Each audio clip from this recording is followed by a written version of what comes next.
ये अक्टूबर 2006 की एक रात थी। कांस्टेबल गुलाम गौस ड्यूटी से फारिग होकर अपने घर की जानिब जा रहा था।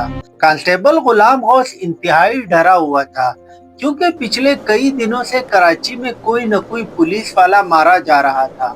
हालांकि गुलाम गौस ने न ही पुलिस की वर्दी पहनी थी और न ही गुलाम गौस के पास पुलिस की सफेद मोटरसाइकिल थी, लेकिन ये गुलाम गौस की गलत फहमी थी कि वो सादा लिबास और प्राइवेट मोटरसाइकिल की वजह से मौत से बच जाएगा, क्योंकि कातिल मौत बनकर उसका पीछा कर रहा था। कातिल इतना चालाक था कि उसने बगैर वर्दी के भी गुलाम गौस को पहचान लिया कि वो एक पुलिस वाला है। कातिल ने गन निकाली और गुलाम गौस को बेदर्दी से मौत के घाट उतार दिया। अब सवाल ये पैदा होता है कि कातिल ने गुलाम गौस को पहचाना कैसे कि वो एक पुलिस वाला है। तो गुलाम गौस ने वो जूते पहने थे जो कि सिर्फ एक पुलिस वाला ही पहनता है। कौन था ये कातिल और क्यों ये सिर्फ पुलिस वालों को ही मार रहा था? आज के इस वीडियो में हम जानेंगे पाकिस्तान के सबसे बड़े शहर कराची के सीरियल किलर कामरान की कहानी। कामरान 1980 को कराची के इलाके सऊदाबाद में पैदा हुआ। कामरान अपने बहन भाइयों में सबसे छोटा था। कामरान का बाप मुख्तलिफ किस्म के नशे करता था। उसको न अपनी कोई खबर थी और न ही घर वालों की कोई फिक्र। कामरान का बाप कई कई हफ्ते घर से बाहर रहता और पुलिस हमेशा उसकी तलाश में उनके घर के चक्कर लगाती। पूरा खानदान जहनी दबाव के साथ साथ इंतहाई गुर्बत का शिकार था, क्योंकि न खाने को कुछ था और न ही कोई कमाने वाला।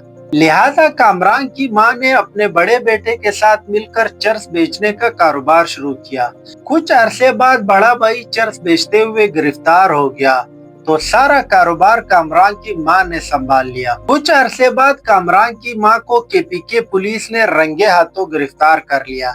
कामरान की मां ने तो जैसे तैसे करके पुलिस से अपनी जान छुड़ाई और घर वापस आ गई, लेकिन कामरान अपनी मां की इस बेइज्जती को बर्दाश्त न कर सका और उसने दिल ही दिल में फैसला किया कि मैं अपनी मां की बेइज्जती का बदला पुलिस वालों से जरूर लूंगा। कामरान भी अब जवान हो चुका था। उसने भी गलत रास्ते पर चलने का फैसला कर लिया था। कामरान ने अपने चंद दोस्तों के साथ मिलकर एक गैंग बनाया और आसपास के इलाके में छोटी मोटी चोरियां करनी शुरू कर दी। उधर कामरान के दिल में पुलिस वालों के लिए नफरत दिन ब दिन बढ़ती जा रही थी।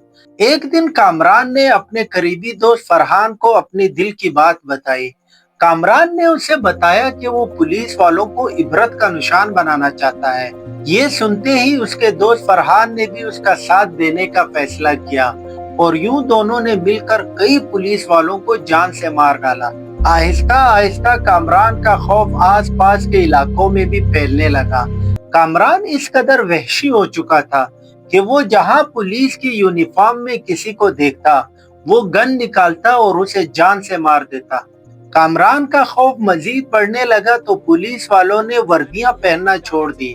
यहाँ तक कि पुलिस वालों ने अपनी सफेद मोटरसाइकिलें भी थाने में जमा करा दी। लेकिन मामलात उस वक्त खराब हुए जब कामरान ने 2 रेंजर के नौजवानों को शहीद किया। रेंजर के 2 नौजवान मस्जिद से नमाज पढ़कर बाहर आए तो कामरान की नजर उनकी पिस्टल पर पड़ी, जो कि कामरान को बहुत ज्यादा पसंद आई।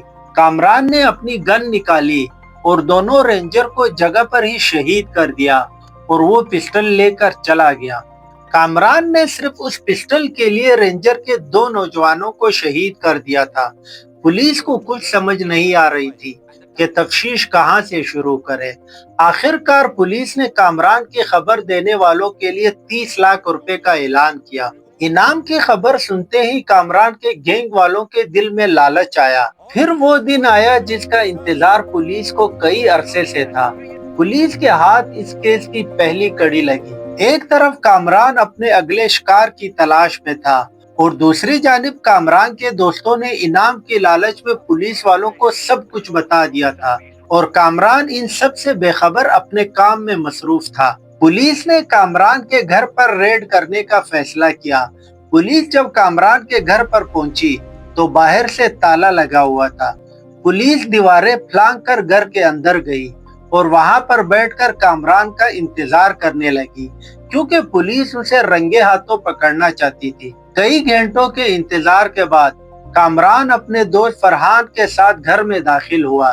جیسے ہی وہ گھر میں داخل ہوئے، پولیس نے ان پر حلہ بول دیا اور دونوں کو اسلحے کے ساتھ ہی گرفتار کر لیا، اور بعد میں ان سے ان رینجر نوجوانوں کے پسٹل بھی برآمد ہوئے جن کو کامران نے صرف پسٹل کی خاطر شہید کر دیا تھا۔ یوں 2 مہینے میں 14 پولیس والوں کو قتل کرنے والا کامران آج خود پولیس کی گرفت میں تھا۔ کامران کو ثبوتوں کے ساتھ عدالت میں پیش کیا گیا تو عدالت نے اسے سزائے موت سنا دی۔ لیکن حیرانگی کی بات یہ ہے کہ 19 سال گزرنے کے باوجود کامران اب بھی زندہ ہے اور اس نے سپریم کورٹ میں رحم کی اپیل بھی دائر کی ہوئی ہے۔ تمام پاکستانی یہ بات سمجھنے سے قاصر ہے کہ ایک قاتل جس کو عدالت نے سزائے موت سنا دی، اس کو اب تک پھانسی کیوں نہیں دی گئی۔ آپ کے اس بارے میں کیا خیال ہے؟